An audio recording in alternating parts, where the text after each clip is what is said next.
ایک مرتبہ ایک شخص حضرت امام علی علیہ السلام کی خدمت میں آیا اور آ کر عرض کرنے لگا کہ یا علی، آپ فرماتے ہیں کہ اللہ نے ہر ایک چیز کو کسی نہ کسی مقصد کے لیے خلق کیا، تو یہ بار بار پریشان کرنے والی مکھی اللہ نے کیوں پیدا کی؟ تو امام علی علیہ السلام نے ارشاد فرمایا، اے شخص، اس نے اپنی دنیا کی ہر چیز میں انسان کے لیے نشانی کو پوشیدہ رکھا تاکہ انسان اپنی اوقات جان سکے اور اپنے حالق کو پہچان سکے، لیکن افسوس انسان نقصان میں ہے۔ جب آدم علیہ السلام کا بیٹا آدم علیہ السلام کی دعا سے اس دنیا میں آیا، جو بہت ہی مضبوط اور پورے قبیلے کی حفاظت کرتا تھا، تو جیسے ہی تھوڑا سا وقت گزرا اس میں تکبر آ گیا۔ وہ خود کو عظیم اور اعلیٰ سمجھتا تھا۔ وہ یہ مانتا تھا کہ میں جس چیز کو چاہوں توڑ سکتا ہوں، اکھاڑ سکتا ہوں، مجھ سے زیادہ طاقتور اس زمین پر اور کوئی نہیں۔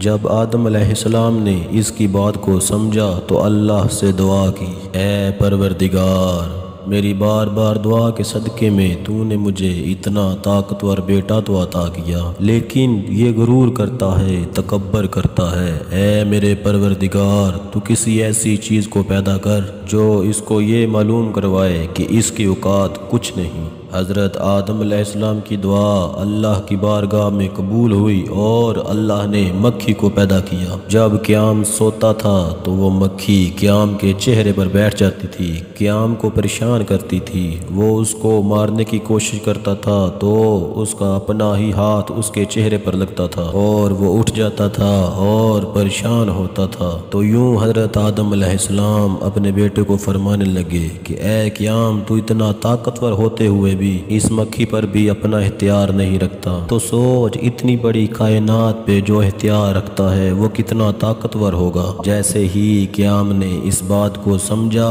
تو اس نے تکبر سے توبہ کر لی۔